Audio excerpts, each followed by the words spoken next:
शुद्धं बुद्धं मुक्तं वेदांताम्बुजभास्करं नमामि योगकर्तारम् आत्मनाथं वीरेश्वरम।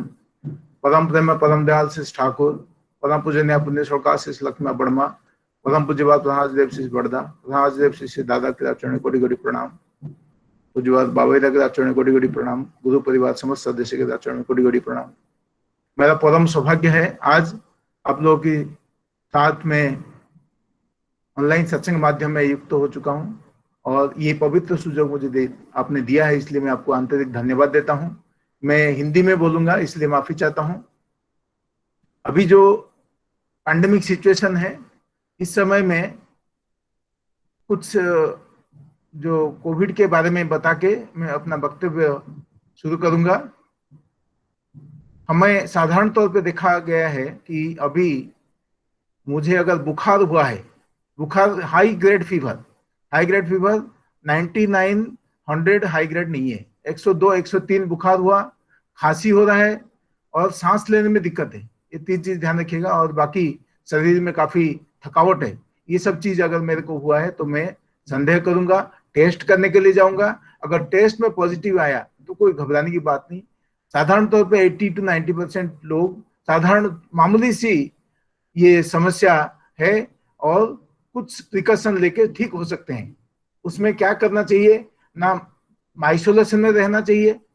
अगर आपके घर में आइसोलेशन की सुविधा नहीं है तो मास्क पहनिए और घर में सारे सदस्य को मास्क पहनने के लिए बताइए। आपका बुखार को मेजर करना है, फीवर को देखना है। एक पल्स ऑक्सीमीटर है जिसमें आप उंगली में लगा के ऑक्सीजन लेवल आप चेक कर सकते हैं। दिन में कम से कम 3-4 बार ऐसे चेक करना है। आपको ध्यान रखना चाहिए जो उंगली के अंदर कोई नेल पॉलिश वगैरह नहीं होना चाहिए। उंगली अगर ठंडा है उसमें अगर लगाओगे तो ऑक्सीजन कम दिखाएगा। और जो घर में जो व्यवहृत जो सामान है, जैसे आपका डोर हैंडल है, टेबल टॉप है, ये सारी चीज बार बार साफ करना है, हाथ को धोना है और घर के अंदर दूरी मेंटेन करना है, मास्क पहनना है। अगर बुखार हुआ तो बुखार के लिए जो टेम्परेचर कम करने के लिए आप पानी पट्टी कर सकते हैं, पैरासीटामोल खा सकते हैं। अगर दिन में आप 4 बार पैरासीटामोल 500 mg दिन में 4 बार तक ले सकते हैं। अगर कम नहीं हुआ तो आप उसको बढ़ा के 650 mg कर सकते हैं। दिन में मैक्सिमम 3 ग्राम तक आप ले सकते हैं। अगर आपका सैचुरेशन कम हो रहा है तो ध्यान देना है, कोई घबराने की बात नहीं। आपको उल्टा लेट के जो बिस्तर में सोना है, ये ध्यान रखना है। उसमें से भी ऑक्सीजन सैचुरेशन बढ़ जाता है। आपका जो घर के सारे दरवाजा खुला रखना है, जैसे बाहर की वायु चलाचल साफ सुथरा हो सकता है, इसका ध्यान रखना है। क्या क्या चीज होने से आप घबराएंगे उसका ध्यान रखना है कि मेरे को अगर बहुत ज्यादा खांसी हुआ, बुखार 3-4 दिन के बाद बिल्कुल ठीक नहीं हो रहा है, 5-7 दिन हो गया बुखार ठीक नहीं हो रहा है, सांस लेने में दिक्कत हो रहा है, मेरा रेस्पिरेशन रेट बढ़ रहा है, ऑक्सीजन सैचुरेशन 94% से कम हो गया, पल्स ऑक्सीमीटर घर में नहीं है, तब भी कोई घबराना नहीं। 6 मिनट तक आप चल के देखिए। अगर आपको चलने फिरने में कोई दिक्कत नहीं 6 मिनट चलने के बाद, तब आपको घबराने की बात है।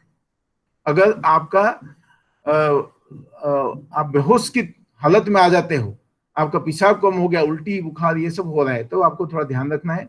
ज्यादातर हम देखेंगे जिसको मोटापा है, ओबेसिटी है, डायबिटीज है, ब्लड प्रेशर है, आपको अगर कोई पहले से लंग की बीमारी है, किडनी लिवर डिजीज है, आपको इम्यूनो कॉम्प्रोमाइज स्टेट है, जैसे आप कोई दवाई स्टेरॉइड वगैरह पहले से ले रहे हो, आपको कोई स्ट्रोक का बीमारी हुआ है, ये सब चीज में आपको ध्यान रखने की जरूरत है। इस सब चीज में आपको ध्यान रख के हॉस्पिटलाइज होना है, डॉक्टर को परामर्श करना है। ज्यादातर चीज जो है घर में रह के ठीक हो सकती है, ये ध्यान रखना है। जो वार्निंग सिम्टम है उसके बाद आपको हॉस्पिटलाइज होना है और डॉक्टर के सलाह में आप ठीक हो सकते हैं। सबसे बड़ी बात है घबरा नहीं। मन जो है आतंकित हो जाता है, इसलिए कि मेरे को क्यों हो गया। अगर हो गया तो कोई घबरा नहीं, मेरे को पड़ोसी को हो गया, ये कम उम्र का था, वो सीरियस हो गया, हॉस्पिटलाइज हो गया, इसलिए मैं आतंकित हो जाऊं, ये नहीं होना चाहिए। ये जो डिफिकल्ट टाइम है, ये हमारा इम्तिहान का घड़ी है। इस समय में मेरे को धैर्य रखना है। पहले समझना है कि हमारे जो गुरु है वो 100 साल पहले ये सारे चीज का विधान दिए हैं, प्रतिकार विधान का व्यवस्था ठाकुर जी ने किए हैं। ठाकुर जी को बुखार हुआ तो वो आइसोलेशन में रहते थे। दूसरी बात है, अगर वो कोई चीज पकड़ते थे तो हाथ मुंह धोते थे और वो जो प्रणाम करने का विधि, जे शरीर का जितना लंबा इतना दूरी रख के प्रणाम करना, ये सारे विधान गुरुजी दे के गए हैं। गुरुजी का जो वाणी है बोल रहे कि अगर मन आपको कभी दुखी हो जाता है, आपका मन में आयास प्रचेष्टा उसमें कम हो जाता है, मन अवसादग्रस्त हो जाता है, तुम्हारा शरीर और मन, तुम उस समय में देखोगे तुम दुर्बल हो जाते हो। अवसाद में अभिभूत होना वो अस्वस्थ होने का पहला लक्षण है। ठाकुर जी बोल रहे हैं कि वो श्रम में हो व व्याध उसमें हो, जिस समय में तुम बीमारी होने से पहले, बीमारी होने से तो दवाई लेना है, वो इलाज करना है, वो सबको पता है, लेकिन उससे पहले प्रतिकार विधान के बारे में गुरुजी ने बताए हैं। सावधान होने के लिए कोशिश करो।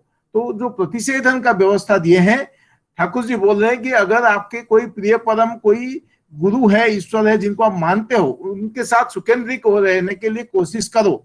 दूसरी बात है, आप जो काम आप अपने हाथ से कर सकते हो वो अच्छी तरह से करो, और गुरु के लिए अगर कुछ करना है और वो करने को कोशिश करो। उनके साथ जिस तरीके से युक्त होना है, गुरु जी मंत्र दिए हैं, मंत्र को जप करना है। मंत्र को जप करने से मन एक उच्चतर स्तर में पहुंच जाता है, ये आपके हाथ में है, वो आप कर सकते हो, वो करिए।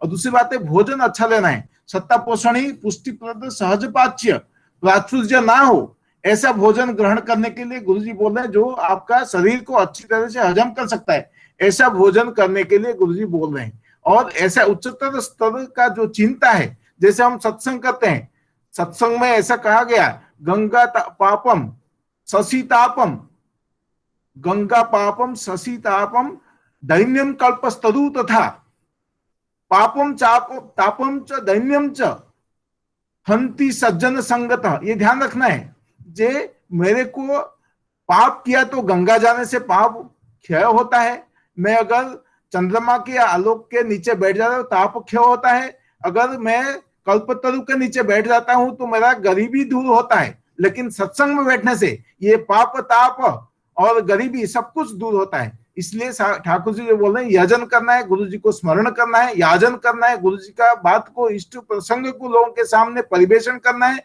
और तीसरी बात है, हम इष्टभृति करना है, इष्टभृति से भी दारिद्र्य व्याधि दूर होता है। गुरु को कुछ देना है, अपने हाथ से प्रेम से देना है, उससे मेरा दिनचर्या शुरू होगा। गुरु को स्मरण करके गुरु जी मेरे अंदर जीवन भर दिन भर मेरे साथ ही रहेंगे, मेरे साथ ही घूमेंगे।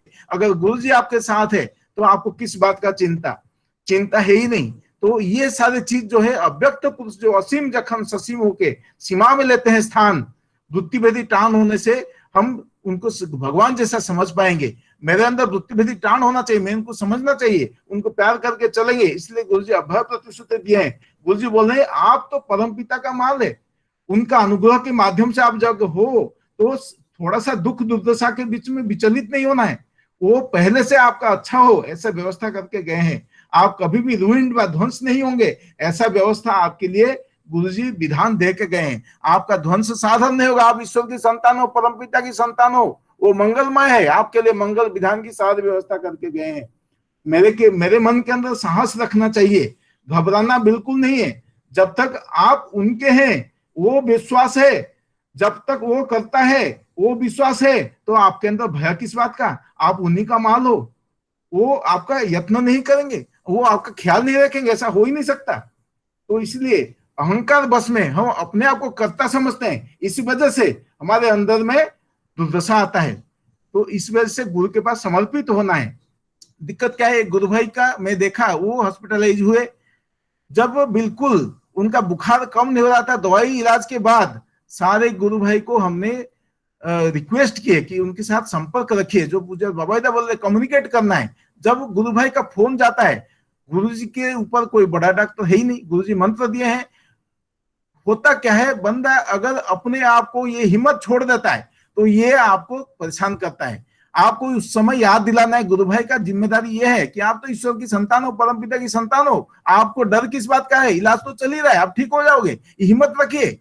ये जो समर्पित भाव जब उनके मन में आ गया तो देखा गया कि उसका बुखार ठीक होने लगा, उसका सैचुरेशन बढ़ता गया, और धीरे धीरे वो ठीक होने के लिए उसके अंदर उम्मीद आ गया, उसके अंदर हिम्मत आ गया। मैं एक उदाहरण देने से ये बात स्पष्ट होगा।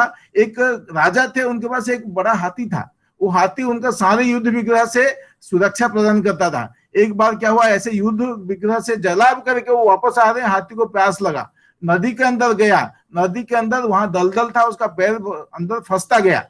जितना लोग कोशिश किए खींचने के लिए, वो हाथी वहां से उद्धार नहीं हो पा रहा है। तो उस समय में राजा को एक उपाय सूझा। उन्होंने बोले कि जितना जो नगाड़ा है, ढोल है, वो वाद्य है, सब बजाइए। और धीरे धीरे देखा गया, जब वो सब बजा तो हाथी अपने आप, उसका जो हुत गौरव था वापस आ गया और झाड़ झुड़ करके वहां से ऊपर आ गया। तो कहने का मतलब हमें ये चीज गुरु जी याद दिलाएंगे, आप तो ईश्वर की संतान हो, आप परमपिता का माल हो, आपको डरना किस बात के लिए है। ये जो है, हम जब ये चीज अपना स्वरूप को याद कर देते हैं, हम ईश्वर की संतान, हम कुछ भी कर सकते हैं। मेरे को अकाल मृत्यु नहीं होगा, मैं इष्टभूति करता हूं, गुरु जी ये अभयवाणी दिए हैं, तो मैं डरूं किस बात के लिए। गुरु जी इस बात को खुद समझाए हैं, जेम्स जैकब जी का कोट किए। गुरु जी बोल रहे हैं कि जब आप फाटे की लेयर को आप पार हो जाते हो, आपके अंदर नूतन शक्ति का संचारित होता है।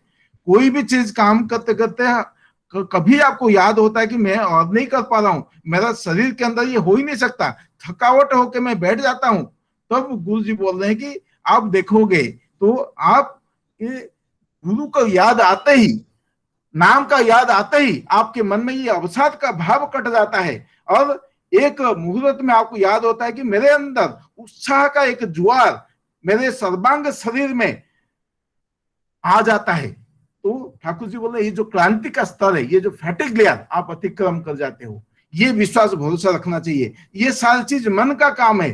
गुरु जी बोले नाम व्यतिरेक इष्ट निशा बसवर्ती होकर इष्ट के लिए जो भी करते हो वो चित्त व चेतना को उद्दीप्त कर देता है। और चेतना जहां सुकेंद्रिक संवेगशाली उद्दीप्त होता है, उस जगह में सत्ता का जावतीय जो भी चीज है वहां से पुष्टि आहरण करके वो अवस्था से उसको मुक्ति मिलता है।